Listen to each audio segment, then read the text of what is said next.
Ya, dan saat ini saya sudah bersama dengan Bapak Erlan Hidayat selaku Direktur Utama PAM Jaya, dan kita membahas mengenai bagaimana dampak dari keputusan MA ini.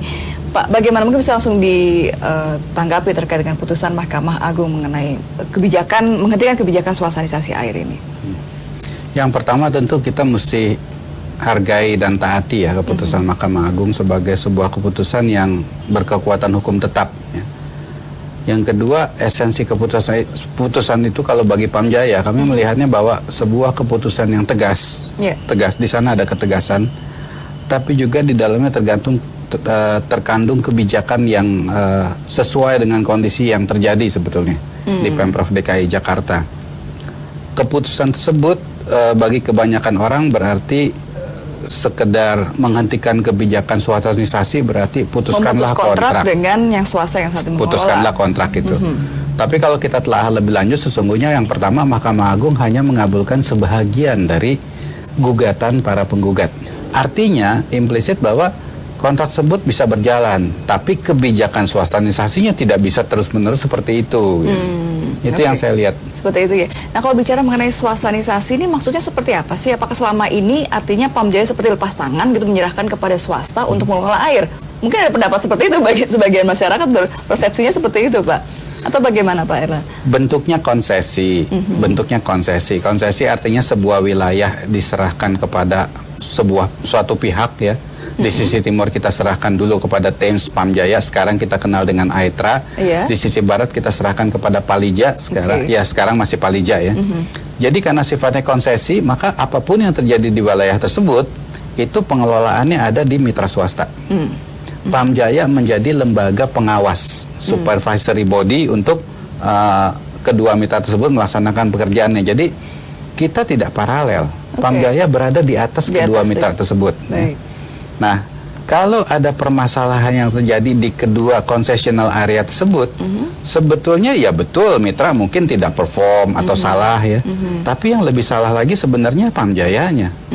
Nah, ini yang kita mesti cermati bahwa kita mesti memperbaiki kondisi itu gitu. Kalau kita menjadi salah karena sebuah kondisi, perbaikilah kondisinya sehingga kita menjadi benar.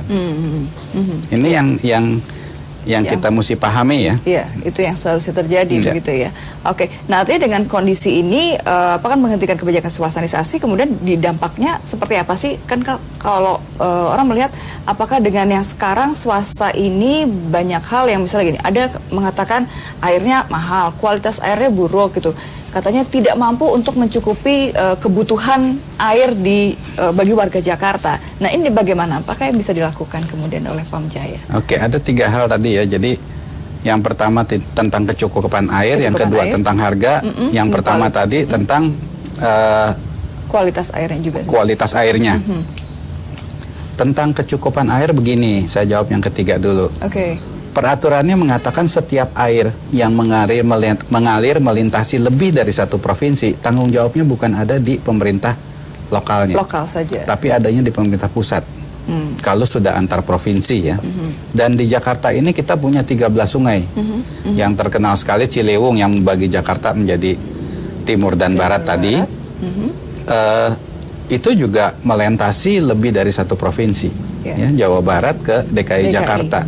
Tanggung jawabnya ada di pemerintah pusat, sehingga dimanapun PAM Jaya ingin menggunakan air tersebut untuk keperluan penjernihan, water treatment, dan menyalurkannya ke masyarakat, kita perlu minta izin ke pemerintah pusat. Nggak serta-merta kita bisa bikin begitu saja. Lebih jauh lagi, sebetulnya air yang sekarang PAM Jaya kelola itu 81% berasal dari Jatiluhur, masuknya dari timur Jakarta. 16% berasal dari barat Jakarta, dari Tangerang. Hanya sekitar 3% air Jakarta yang ada di Sungai Krukut. Contohnya Sungai Krukut ini kita olah. Ya. Dan sejak tahun 1997 ketika swastanisasi dimulai, jumlahnya sampai hari ini kita bicara ya segitu-segitu aja. 18.000 liter per detik. Jadi pertanyaan tadi, kalau kecukupan air, bagaimana mau cukup 20 tahun Jakartanya berkembang begitu pesat, airnya segitu-segitu aja. Tidak bertambah, malah mungkin akan berkurang kalau dipakai terus. Nah, kemudian menyangkut kualitas. Betul, pada beberapa wilayah tentu dari waktu ke waktu ada gangguan kualitas air. PAM Jaya ini mengelola atau bersama mitra tentu aja mengelola sangat panjang pipa ya. Kita sudah sampai 12.000 kilometer pipa di Jakarta. Untuk Jakarta. Jakarta saja. Jakarta itu hanya 600-an kilometer persegi ya, tapi pipanya ada 12.000 di dalamnya dan sangat kompleks struktur pipanya. Kita baru memenuhi 60% cakupan wilayah Jakarta. Belum ditambah 40%. Kalau tambah 40%, jangan-jangan bisa 20 ribuan kilometer pipa yang ada di Jakarta. Artinya, dimanapun ada pekerjaan konstruksi. Saya ambil contoh Mampang, saya ambil contoh di Pondok Indah, MRT, pasti akan ketemu Pam Jaya. Dan ketika pipa kita ketemu, pasti kita harus pindahin. Dan memindahkan pipa itu berarti potong pipa, sambung pipa, potong pipa, sambung pipa, kotoran pasti masuk. Ya, jadi dari waktu ke waktu tentu ada keluhan tersebut. Secara teknis lainnya ada juga keluhan karena pipa pecah, pipa retak, air dari luar masuk ke dalam. Ya. Atau seringkali kalau ada keluhan warga, air di rumah saya bau got gitu ya. Ketika kita datang, mereka punya bak penampungan air di tanah, di ground reservoir namanya. Ground reservoir itu sering kerembesan oleh air got di depan halaman mereka gitu. Jadi terjadinya bukan dari saluran karena pipanya, airnya sudah masuk bersih tapi air gotnya ikut merembes ke dalam. Itu yang mengakibatkan air mereka sampai di rumah bau. Baik. Sama yang terakhir tadi kualitas ya sudah ya, termasuk harga. Untuk yang harga sendiri, harga tapi tadi dulu Pak, kita harus break dulu. Kita akan kembali saat lagi tetap bersama kami. Kembali bersama kami dan kita lanjutkan perbincangan dengan Dirut Pam Jaya tadi mengenai harga air yang tinggi. Apakah dengan menghentikan kebijakan swastanisasi ini warga berharap kalau begitu ini saatnya untuk mendapatkan air bersih dengan biaya murah? Bagaimana sebenarnya Pak penjelasannya mengenai penentuan harga itu? Sebetulnya tidak ada kaitan langsung antara kebijakan swastanisasi atau kontrak kerjasama swasta yang sekarang sedang berlangsung dengan harga air, karena harga air itu ditentukan oleh gubernur lewat peraturan gubernur, ditentukan bahwa rumah yang klasifikasi luasannya sekian ya, termasuk masyarakat berpenghasilan rendah, sekianlah tarifnya. Kemudian rumah tersebut misalnya punya warung Indomie, orang bisa duduk, bisa makan, berarti ada peningkatan kemampuan ekonomi di perusahaan tersebut, maka tarifnya lebih tinggi lagi. Sampai ke rumah-rumah yang betul-betul kelas menengah dan atas. Jadi tarif terendah adalah Rp1.050, tarif tertinggi adalah Rp12.500. Ada lagi tarif di pelabuhan khusus itu Rp14.000. Ya. Nah, di antara tarif terendah dan tarif tertinggi, kalau kita cari rata-rata tertimbangnya, barangkali ketemu tarif rata-rata tertimbang Rp8.000 katakan. Pertanyaannya adalah kalau orang bilang tarif mahal, emang ada ya orang beli dengan harga rata-rata tertimbang tersebut? Kan tidak ada gitu. Jarang sekali. Artinya kalau dia penduduk yang tinggal di daerah layanan resmi, ya, dan menjadi pelanggan resmi, dia pasti membayar Rp1.050 per meter kubik. Kalau dia berada di masyarakat berpenghasilan rendah ya. Tapi mereka yang katakan tinggal di rumah bagus, di Menteng, di Pondok Indah, pasti akan terkena tarif Rp12.500. Nah, barangkali ya yang menjadi keluhan ini di Jakarta ini kan masih banyak sekali illegal settlement. Illegal settlement artinya masyarakat tinggal di wilayah-wilayah atau di daerah yang memang bukan tempat tinggal. Ya. Entah itu jalur hijau, entah itu tanah orang. Ya. Nah kalau itu jalur hijau tanah orang, dari mana mereka penuhi kebutuhannya? Beli air kan? Dari mana belinya? Dari PAM? Enggak. Karena Pam Jaya berdasarkan peraturan gubernur juga, nggak boleh kita layani ke dalam wilayah-wilayah yang ilegal. Walaupun kemudian kita ciptakan mekanisme pelayanannya ke sana gitu ya. Tapi tarifnya pun tidak bisa mengikuti tarif standar yang Rp1.050 tadi. Nah, yang terjadi adalah banyak penduduk di wilayah ilegal itu kemudian membeli air dari pedagang air yang entah mengambil air, bisa dari air Pam Jaya, bisa aja terjadi ya. Kemudian atau dari air swasta lainnya, membawanya dengan gerobak atau dengan cara apapun dan menjualnya dengan harga katakan 1 jerigen Rp7.500 dan itu mahal. Ya. Jadi kalau masyarakat berpenghasilan rendah bayar air itu di atas Rp20.000 per hari, mungkin aja gitu. Tapi apakah itu air PAM? Bukan. Ya, kita mesti lihat dulu mereka ada di daerah legal atau daerah ilegal. Kalau di daerah ilegal, maka saya harus mendapat. Kemungkinan terjadi bisa ya, sangat besar sekali. Hampir selalu itu terjadi. Dan kalau di daerah ilegal, kami harus mengaturnya dulu supaya kita bisa melayani dengan cara yang berbeda seperti pelanggan biasa. Baik, karena untuk memberikan pengetahuan bahwa mereka berada di daerah ilegal, mungkin tidak bisa langsung menerima juga warga masyarakat di situ. Ya. Umumnya kita hanya bisa menyambung dengan sebuah persyaratan yang utama ya. Parsial tersebut ada PBB-nya. untuk ya mengetahui legal atau daerah tidak. ilegal nggak ada PBB-nya gitu. Iya, betul. Baik. Nah, kembali lagi mengenai penghentian kebijakan swastanisasi tadi Pak Ellen mengatakan bahwa tidak serta-merta akan memutus kontrak gitu ya. Artinya perjanjian kerjasama dengan mitra swasta akan tetap dilanjutkan. Tapi apakah ada perubahan tadi, apa restrukturisasi seperti itu, Pak?